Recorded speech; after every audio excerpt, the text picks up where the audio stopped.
Գյուրջան Կասկադ, ցանկացած համեմատություն մեր օգտին է։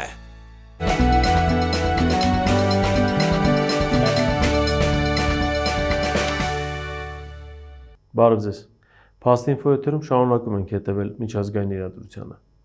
Ադրբեջանական ԱԳՆ-ն հայտարարում է, որ խաղաղության պայմանագրի շուրջ Հայաստանի հետ ունեցած բոլոր տարաձայնությունները հարթված են, բոլոր կետերը համաձայնեցված են եւ նշում, որ խաղաղության պայմանագիրը կարելի է ստորագրել։ Նման հայտարարություն է անում նաեւ Հայաստանի արտաքին գործերի նախարարությունը։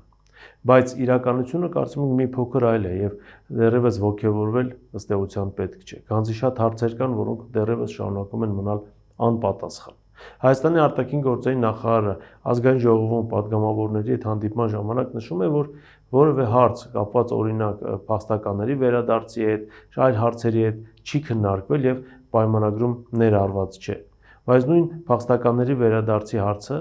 Ադրբեջանի արտաքին քաղաքականության օրակարգում է եւ Ադրբեջանը ըստ էության չէ հայտարարել, որ իրենք հրաժարվում են օրինակ այսպես կոչված արևմտյան Ադրբեջանի գաղափարից, իրենք հրաժարվում են 300,000 ադրբեջանցիների Զանգեզուր վերաբնակեցնելու ծրագրից եւ այլն եւ այլն։ Խաղաղության պայմանագրի տեքստը հասանելի չէ եւ շատ դժվար է ասել, թե ինչ կետեր կան այդ պայմանագրում։ Բացի այդ, Հայաստանի սահմանադրության փոփոխության հարցը, Հայաստանի սահմանադրությունը փոխվելու է լավագույնս 26 կամ 27 թվականին, այսինքն այս պայմանագրությամբ դեռ սահմանադրությունը փոխված չէ։ Հետևաբար մտածել, որ խաղաղության պայմանագիրը կարող է շուտ ստորագրվել կամ առհասարակ ստորագրվել, կարծում ենք մի փոքր ֆանտաստիկայի ժանրից է։ Խաղաղության պայմանագիր կոչվածում որևէ խոսք չկա գերիների վերադարձի մասին։ Ասում են, որ ճանապարհ է տրվելու եւ Հայաստանի վարչապետն է ասում, որ այո, մենք ճանապարհ ենք տալու, խոսքը այս բան կարծես երկաթուղային հաղորդակցության վերականգնման մասին է, բայց ոչինչ չի ասում, թե հաղորդակցության ընթացքում ինչպես է իրականացվելու վերահսկողությունը։ Ալիևի ակնարկները, թե Ադրբեջանի քաղաքացիները առանց որևէ արգելքի եւ անձնագրային ստուգման պետք է ելումուտ անեն Հայաստանով, կարծես թե չի հերկվում Հայաստանի կողմից։ Ավելին, այդ մասին ըստ արտգործնախարարի կարծես թե բանակցություններում էլ չի քննարկվել եւ պայմանագրում էլ չկա։ Հիմա ստացվում է, որ Ադրբեջանի բոլոր պայմանները ընդունվում են եւ Հայաստանը ստորագրում է պայմանագիր, սա տարբերակ առաջին, երկրորդ։ Տարբերակ երկրորդով մտածում ենք, որ Հայաստանը սկսում է դիմադրել եւ այն կետերը, որոնք չեն մտցվել պայմանագրի մեջ, սկսում են առանձին քննարկվել, միգուցե առանձին արձանագրություններով առանց հաստատելու համար։ Սա մի փոքր էլ դժվար է ենթադրել, որովհետեւ Ադրբեջանը իր քաղաքականությամբ ցույց է տալիս, որ իրենք կամ ստանան ամեն ինչ, կամ իրենք պայմանագիր չեն ստորագրել։ Կրկնեմ, դեռ հարց է կստորագրեն իրենք պայմանագիրը, թե ոչ։ Մեծ հաշվարկով ադրբեջանական կողմը մտածում է Հայաստանի հասարակության մեջ էլ սկսել այդ դիսկուրսը պայմանագրի ստորագրման, չստորագրման հետ կապված, դրա ճշմարտակ Հայաստանից ստանալ ամեն ինչ, որ նա ցանկանում է, անգամ վերականգնել երկաթուղային հաղորդակցությունը, բայց հարցը չբերել վերջնական պայմանագրի ստորագրման, քանզի մի քանի անգամ ենք ասել, Ադրբեջանին դա պետք չէ։ Երկրորդ հարցը, թե ինչպես են վերաբերվելու Հայաստանի հարևանները այս պայմանագրի ստորագրմանը։ Իհարկե Իրանը միշտ էլ ասել է, որ իրենք կողմ են տարածաշրջանում խաղաղության ապահովմանը, բայց Իրանը չի ասել, թե ինչ դիրքորոշում կունենա, եթե օրինակ իր սահմանի մոտ մեղրու հատվածում երկաթուղային հաղորդակցություն լինի եւ ադրբեջանական կողմը առանց որևէ ստուգման կարողանա անարգել անցնել Հայաստանի վրա եւ տանի ինչ բեռ ցանկանա եւ բերի ինչ բեռ ցանկանա։ Այս պարագայում Իրանի դիրքորոշումը մեզ հայտնի չէ։ Մի կողմից կարծես թե սահմանների փոփոխություն կարող է եւ չլինել եւ սա տեղավորվել Իրանի կարմիր գծերի մեջ, բայց մյուս կողմից Իրանը անհանգստություն ամեն դեպքում հայտնելու է ադրբեջանական բեռների անարգել անցման հետ կապված։ Այս ամենը հարցեր են, որոնք պետք է քննարկվեին ժամանակին, այս ամենը հարցեր են, որոնք ըստ էության պետք է ներառված լինեն այսպես կոչված խաղաղության պայմանագրի մեջ, բայց քանի որ տեքստը մենք չունենք եւ արտգործնախարարությունը Հայաստանի ասում է մի բան, բայց ադրբեջանական կողմը չի հերքում իր նախկինով արած հայտարարությունները հակասությունների մեջ մտնելով Հայաստանի արտգործնախարարի հայտարարություններից, ստացվում է, որ հայկական կողմը փորձում է ասել այն իրենք են ցանկանում կամ իրենք են ուզում, որ այդպես լինի, բայց իրականությունը կարծես մի փոքր այլ է։ Ադրբեջանական կողմը ստիպում է եւ պահանջում է, որպեսզի անվերապահորեն Հայաստանը ընդունի բոլոր այն պահանջները, որոնք իրենք ներկայացրել են։ Իհարկե որոշների հետ կապված Հայաստանը արդեն քայլեր անում է։ Սահմանադրության փոփոխության հետ կապված, չնայած արտգործնախարարը նշում է, որ այդ հարցը ներառված չէ բանակցություններում եւ խաղաղության պայմանագրի տեքստում, միջազգային դատարաններում հայցերի հետ կանչման հետ կապված, չնայած նշում է, որ այդ հարցն եւս ներառված չէ, բայց որ հարցը ներառված չէ, չգիտես ինչու այդ հարցի հետ կապված Հայաստանը միակողմանի քայլեր է սկսում իրականացնել եւ Ադրբեջանի հանդեպ եղած հայցերից հրաժարումը եւ սահմանադրության փոփոխությունը ադրբեջանական մամուլը նշում է, որ Ադրբեջանը պահանջում է նաեւ իրեն հանձնել Արցախյան ազատամարտի տարիներին իր դեմ կրված մարդկանց եւ ադրբեջանական մամուլը նաեւ նշում է, թե իբր Ադրբեջանը ցուցակ է ներկայացրել Հայաստանի իշխանություններին, թե ում է ցանկանում տեսնել Բաքվի բանտում։ Ադրբեջանի նախագահի օգնական Հաջիևը նաև այդ մասին է նշել, անուղղակի ակնարկելով այն, ինչ մենք ենք այսօր ասում, որ Հայաստանը պետք է նաև շարունակի խորացնել համագործակցությունը Բաքվի բանտերի հետ եւ Բաքվի դատական համակարգի հետ։ Ցավոք այս հարցերի պատասխանը մենք չստացանք Հայաստանի արտգործնախարարի եւ Հայաստանի ազգային ժողովի падգամավորների միջև եղած հանդիպումից։ Ավելին, հարցերը ավելի շատացան եւ մտահոգությունները ավելի խորացան։ Այս մասին, որ պայմանագիրը արդեն ստորագրում, տեղյակ են բոլոր ուժային կենտրոնները։ Բնական է, որ նրանք պետք է ողջունեն այս ամենը, քանզի իրենց համար եւս մեկ գլխացավանք է ազատվում, իրենք դրանից ազատվում են, բացի այդ, Հայաստանի արտգործնախարարը արդեն հայտարարում է, որ Մինսկի խմբի լուծարումը կարծես թե որոշված փաստ է արդեն Հայաստանի կողմից, քանզի եթե Հայաստանի եւ Ադրբեջանի միջև ստորագրվում է խաղաղության պայմանագիրը, թշնամանք արդեն չկա, Մինսկի խումբը կարող է եւ չլինել, բայց այստեղ կար շատ կարեւոր մի հարց։ Մինսկի խումբը արդյոք ստեղծվել է Հայաստանի եւ Ադրբեջանի միջև հարաբերությունները կարգավորելու համար։ Բնավ, ավելին ասենք, Հայաստանի եւ Ադրբեջանի միջև երբեք պաշտոնական պատերազմ հայտարարված չի եղել։ Մինսկի խումբը ստեղծվել է արցախահայության իրավունքների պաշտպանության եւ արցախահայության ինքնորոշման իրավունքի հարցով զբաղվելու համար։ Մինսկի խումբը այլ հարցով է զբաղվել եւ այլ հարցի համար է ստեղծվել եւ հիմա դա կապել հայ-ադրբեջանական խաղաղության պայմանագրի ստորագրման հետ ոչ միայն ճիշտ չէ, այլև վտանգավոր, ավելին։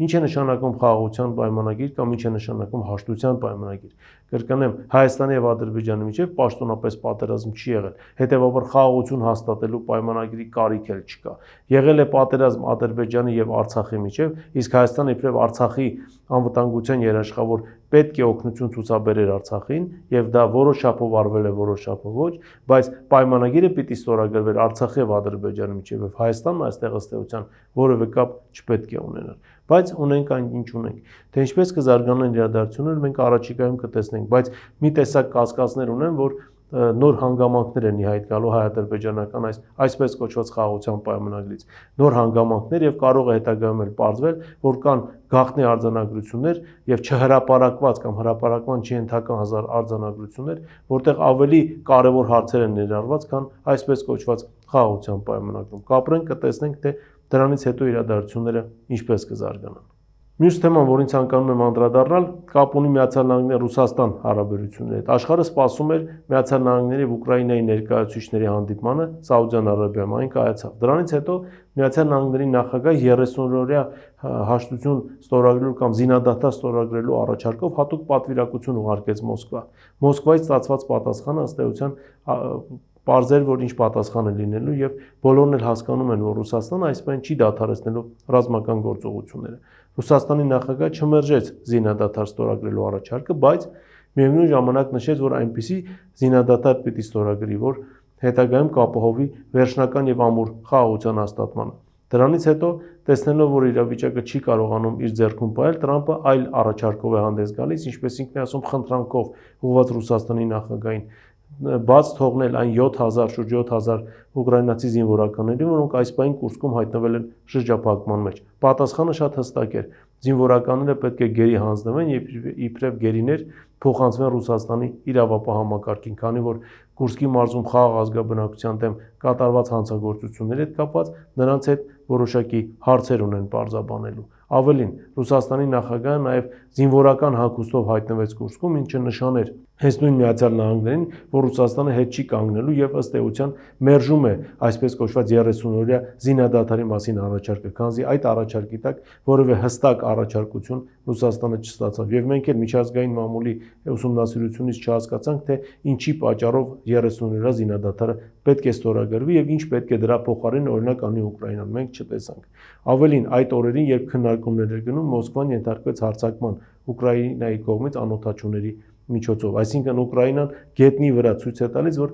զինադադարի ստորագրմանը պատրաստ չէ եւ զինադադար օգտագործվելու է զուտ զենքի զինամթերքի համալրման եւ մարդկային ռեսուրսների համալրման հետ կապված։ Բացի այդ, կարծում ենք, որ այստեղ իր վատ դերը խաղաց նաև պատմական հիշողությունը։ Մենք հիշում ենք, որ 2015 թվականին հայտնի Մինսկի արձանագրություններով պայմանավորվել էին հարցը կարգավորել, անգամ երկու արձանագրություն ստորագրվեց, երկու հանդիպում, Մինսկ 1 եւ Մինսկ 2։ Դրանից հետո, երբ սկսվել էին արդեն ռազմական գործողությունները, Ֆրանսիա եւ Գերմանիայի նախկին ղեկավարները անգամ ժպիտը դեմքներին էին նշում, որ իրենք ի սկզբանե չեն ցանկացել խաղաղություն հաստատել։ Իրենց հիմնական նպատակն էր զինել ուկրաինական բանակը, պատրաստել Ռուսաստանի դեմ ապագա պատերազմին։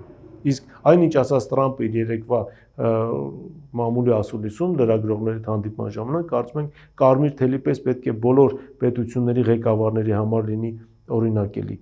եւ զգուշացում։ Տրամպը ասաց հետեւյալը. չի կարելի հարձակվել մեծ պետության վրա, անգամ եթե դու ունես դրա համար անհրաժեշտ ֆինանսական եւ ռազմական աջակցություն։ Խոսքը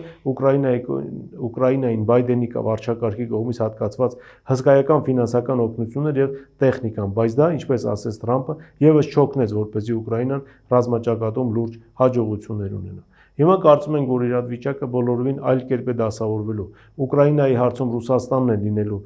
պայման թելադրողը եւ Տրամպը կարծես իր երեկվա հայտարարությունում եւ խնդրանքում ուղղված Ռուսաստանի նախագահին ընդունում է ռուսական կողմի պայմանները։ Տեսնենք, թե ի վերջո երկու պետությունները ինչ պայմանավորվածություն ձեռք կբերեն, բայց մի բան ակնհայտ է. Ռուսաստանի հետ է Տրամպը որոշել Ուկրաինայի ճակատագիրը եւ եվրոպական պետություններն ու բովանդակ ՆԱՏՕ-ն այս հարցում որևէ դերակատարում չեն ունենալու։ Ավելին, այս օրերին արդեն ՆԱՏՕ-ի գլխավոր քարտուղարը հայտարարեց, որ Ուկրաինայի հարցը ՆԱՏՕ-ի անդամակցության վերաբերյալ փակ է։ Ուկրաինան չի լինելու ՆԱՏՕ-ի անդամ։ Վերջին թեման, որին ցանկանում եմ անդրադառնալ, Իրանի հետ է կապված։ Եթե հիշում եք, Տրամպը Իրանի հետ կապված էր բավականին աղմկահարույց հայտարարություններ արեց, անգամ ժամանակ տվեց Իրանին, որ եթե հրաժարվում է իր միջուկային ծրագրից, ապա Իրանի հետ իրենք կգնան գործարքի։ Տրամպը շատ է սիրում գործարք բառը, խուսափում պայմանագիր ստորագրելուց։ Այդ մասին շատ ենք ասել։ Բայց Իրանը, նաև մերժելով Մոսկվայի միջնորդական առաքելությունը, հայտարարեց, որ միջուկային զենքի ստեղծման հետ կապված, այո, իրենք կարող են բանակցել Միացյալ Նահանգների հետ, բայց միջուկային ծրագրից հրաժարվելու հետ կապված Իրանը Միացյալ Նահանգների հետ ոչինչ չունի բանակցելու։ Ավելին, Իրանի արտգործնախարար Արաղչին օրերս լրատվամիջոցների հետ հանդիպան ժամանակ է նաև նշում, որ իրենք ամեն դեպքում միջնորդավորված թեկուզ միջնորդների միջոցով բանակցում են Միացյալ Նահանգների հետ։ Դրանից հետո տեղի է ունենում Իրան, Չինաստան, Ռուսաստան երկկողմ ռազմածովային ուժերի զորավարժությունները, որոնք բավականին խոշոր զորավարժություններ են եւ ակնարկ Միացյալ Նահանգներին երկու պետությունների Չինաստանի եւ Ռուսաստանի կողմից, որ Իրանի հետ կապված իրենց քաղաքականությունը չի փոխվում։ Եվ հաշվի առնելով նաև, որ Արաղչին հայտարարություն է անում, թե իրենք միջնորդավորված բանակցում են արդեն Միացյալ Նահանգների հետ, կարող ենք մեծ հավանականությամբ փաստել այս պահին, որ Միացյալ Նահանգները կարծես թե համաձայնվել է ամեն դեպքում եւ դեմքը փրկել եւ Իրանի հետ գնալ որոշակի պայմանավորվածությունների եւ նաեւ Իսրայելին ցույց տալ, որ նրա Իրանի կողմից նրան սպառնացող միջուկային վտանգները ինքը կարողացել կարգավորել։ Միացյալ Նահանգները կգնա Իրանի հետ գործարքի, Միացյալ Նահանգները կստորագրի Իրանի հետ պայմանագիր եւ Իրանի նկատմամբ պատժամիջոցները կթեթևանան, դրանի պատասխան Իրանը կհայտարարի միջուկային զենքից հրաժարվելու, բայց միջուկային խաղաղ ատոմ ունենալու իր ծրագիրը պահպանելու եւ զարգացնելու մասին։ Այս թեմաներն էին, որոնց այսօր ես ցանկացա անդրադառնալ, այսօր այսքանն է, շնորհակալություն, կհանդիպենք եթերում։